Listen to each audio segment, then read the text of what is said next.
तो अब हम लोग स्टार्ट करते हैं आपका नेक्स्ट क्वेश्चन।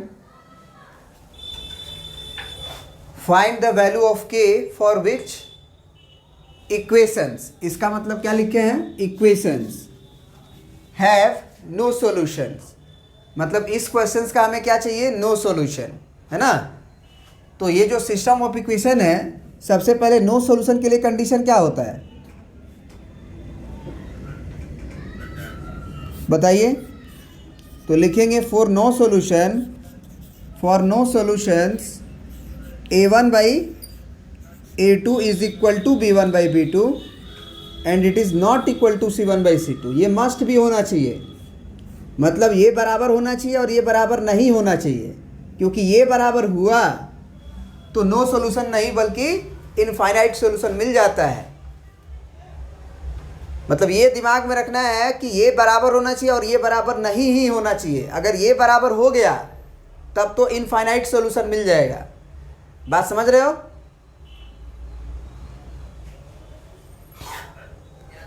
तो अब सबसे पहले क्या करते हैं कि a1 बाई a2 के लिए हम ना इक्वेशन को एक दूसरे के नीचे रखते हैं। तो पहला इक्वेशन सही है, दूसरे इक्वेशन को इसके नीचे लिख लो, x के नीचे x वाला, y के नीचे y वाला, और इज इक्वल टू 15। दोनों का कांस्टेंट RHS में है, ठीक है। x का कोफिशिएंट का रेशियो है 8 बाई के, y के कोफिशिएंट का रेशियो 5 बाई 10, और ये नॉट इक्वल टू होना चाहिए 9 बाई 15 के। तो सबसे पहले जो कट रहा है काटो, 5 एकम 5, 5 दूना 10, 3 तिया 9, 3 पाँचे 15।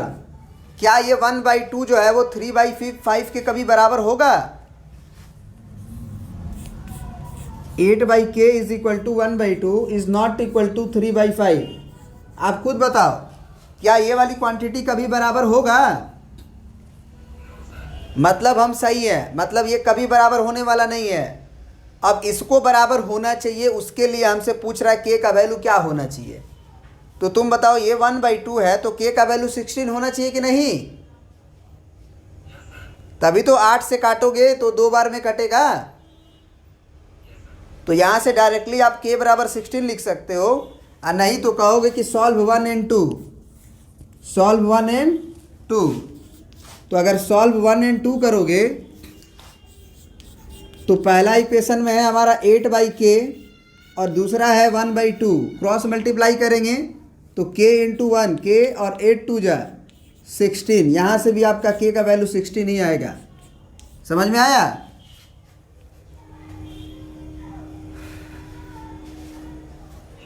चलिए अब अगला देखते हैं।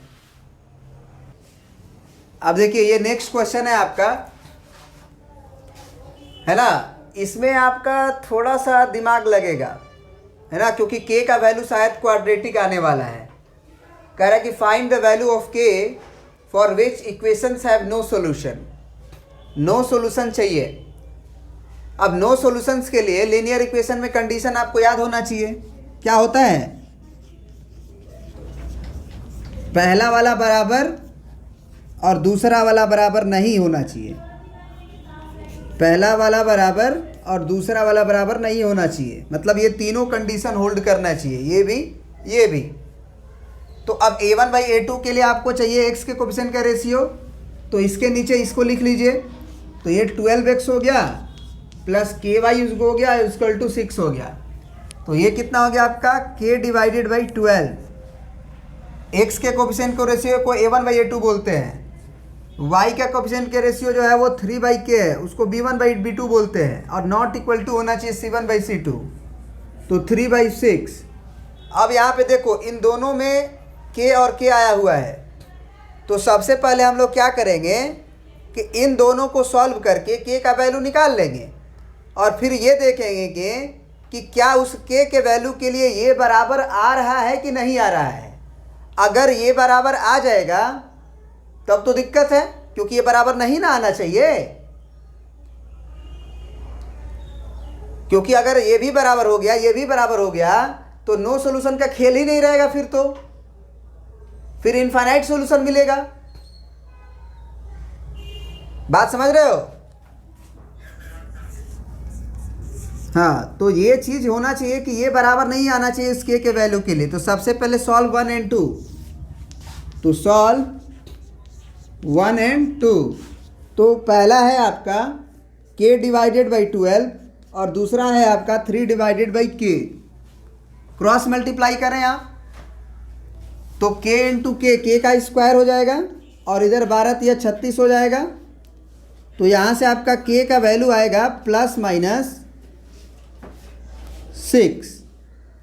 अब यहाँ पे क्वेश्चन मार्क ये है कि k का वैल्यू आप 6 रखोगे तो दिक्कत है, 6 नहीं लेंगे। आप कहोगे सर ये कैसे आपको पता चल गया कि k 6 नहीं लेंगे? तो हम कहेंगे कि if k is equal to 6 then अगर आप k बराबर 6 लेते हैं तो क्या होगा, देखिए यहाँ पे हो जाएगा 6/12 और यहाँ पे हो जाएगा 3/6,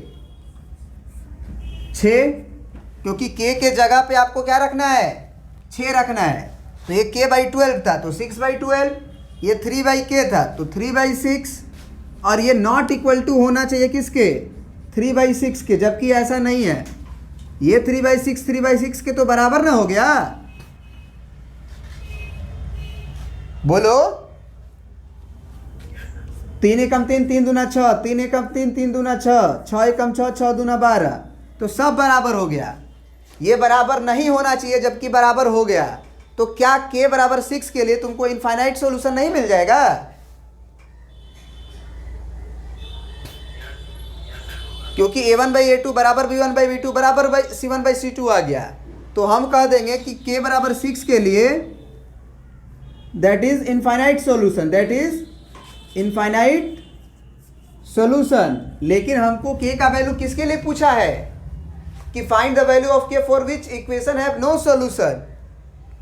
तो हम k बराबर 6 को रिजेक्ट कर देंगे, ये रिजेक्टेड चीज़ है, इसको नहीं लिया जा सकता है। तो एक तो बचा है k बराबर -6। Now k is equal to -6। अब k बराबर -6 रखेंगे तब सही है। देखो क्यों सही है, मतलब ये हमारा आंसर हो जाएगा फॉर इनफाइनाइट सॉल्यूशन k बराबर -6। अब देख लो डाल के, k बराबर -6 डालोगे तो -6/12 और ये 3/k है तो k का वैल्यू -6 और बराबर नहीं होना चाहिए 3/6 के। तो ये 3 एकम 3, 3 दूना 6 होगा, ये 3 एकम 3 दूना 6 होगा, ये 6 एकम 6, 6 दूना 12 होगा। तो ये -1/2 और ये -1/2 और ये 1/2। तो क्या नेगेटिव नंबर पॉजिटिव नंबर के बराबर होता है? बोलो। तो इस तरह से -1/2 + 1/2 के बराबर नहीं होगा, 1/2 1/2 के बराबर होगा, -1/2 -1/2 के बराबर होगा। तो हमें यही चाहिए भी था कि पहला बराबर है और दूसरा बराबर नहीं आए। इसका मतलब k बराबर -6 इज द करेक्ट आंसर। समझ में आया? ये चीज़ समझना है। तो बच्चे जो है ना ये समझ नहीं पाते हैं कि k बराबर आखिर प्लस वाला 6 जो है क्यों रिजेक्ट किया गया, क्यों।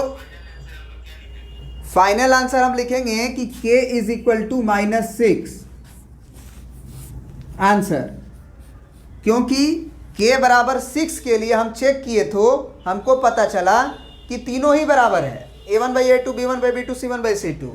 तो ये नो सॉल्यूशन थोड़ी देगा,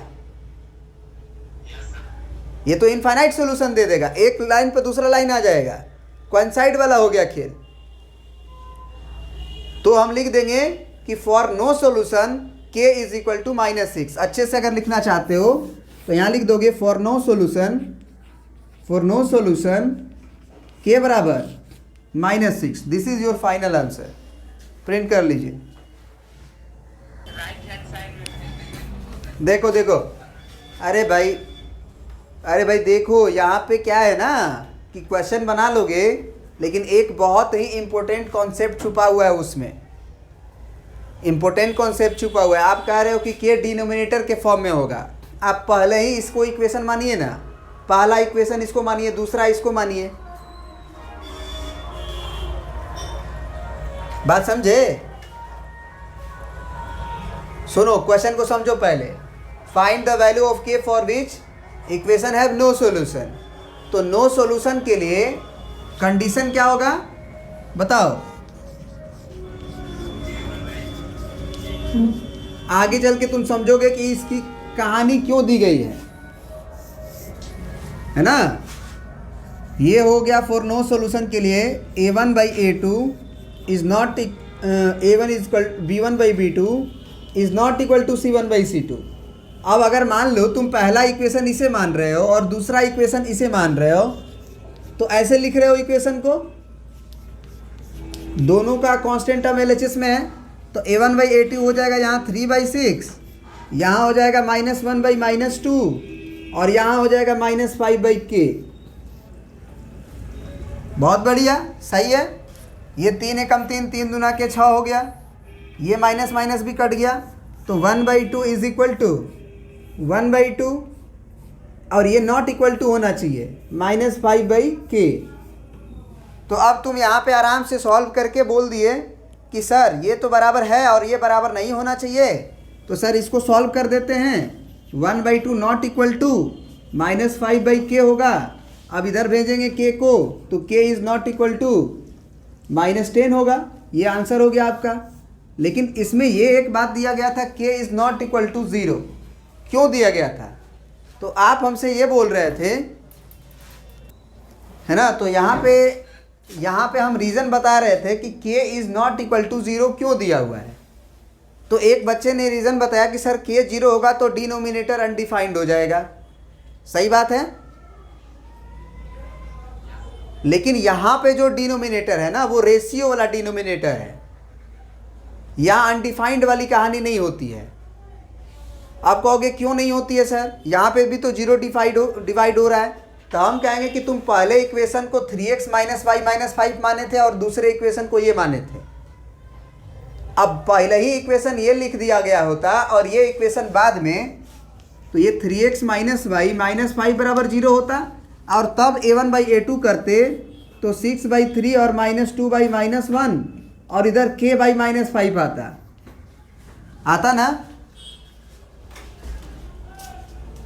अब तो k बराबर 0 मान सकते हो।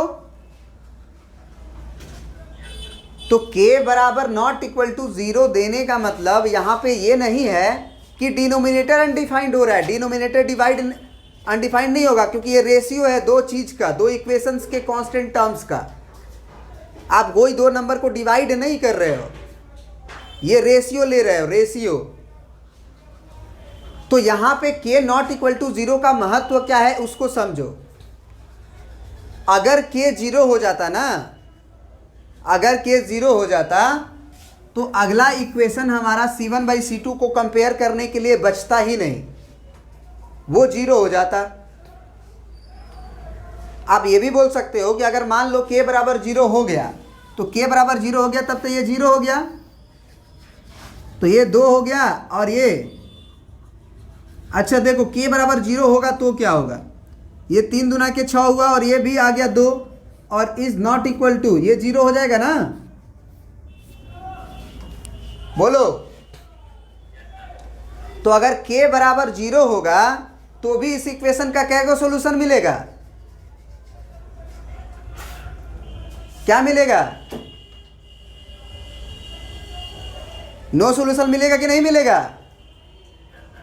मिलेगा। मतलब k बराबर 0 भी चल जाएगा। लेकिन अगर बच्चे को पहले इक्वेशन ये दिया गया है और बाद में ये दिया गया तो उसको दिक्कत ना हो, क्योंकि वो अगले क्लास की थ्योरी नहीं जानता है, इसीलिए दिया गया है। नहीं तो k बराबर 0 भी चलेगा नो सॉल्यूशन के लिए, क्योंकि पहला तो बराबर आएगा ही आएगा, वो रोक ही नहीं सकते हो। अब सुनो यहाँ पे, अब मतलब अगर इसमें कुछ नहीं दिया गया होता तो हम k बराबर 0 भी एक आंसर लेते, ठीक है। और साथ ही साथ अगर k 0 नहीं होता तब क्या होता? तो k अगर 0 नहीं होता तो k का वैल्यू -10 को छोड़ के कुछ भी ले सकते हो, क्योंकि k का वैल्यू -10 लोगे तो ये भी क्या हो जाएगा, -10 लोगे तो ये भी क्या हो जाएगा, -5/-10, तो ये कट के 5/1/2 हो जाएगा। तो इसीलिए बोला गया है कि k का वैल्यू आप -10 को छोड़ के कुछ भी ले लो चलेगा, तो अगर ये आंसर नहीं दिया होता, अगर ये क्वेश्चन में नहीं दिया होता तो इसका आंसर जानते हो क्या होता? बोलो, हमको नो सॉल्यूशन के लिए ना कंडीशन लिखना था। तो k बराबर 0 और k बराबर नॉट इक्वल टू -10, ये दोनों आंसर लिखते। तो एक बात बताओ, k बराबर -10 को छोड़ के सारा आंसर हो रहा है, तो k बराबर 0 तो आ ही ना रहा है। सोच के देखो, k बराबर -10 को छोड़ के सब लेना है, तो k बराबर 0 तो आ ही ना रहा है। मतलब इस आंसर में दोनों आंसर शामिल है, मतलब k बराबर 0 अलग से लिखने की जरूरत नहीं है, इसमें आ जाएगा। समझ गए ना बात को? कोई दिक्कत है?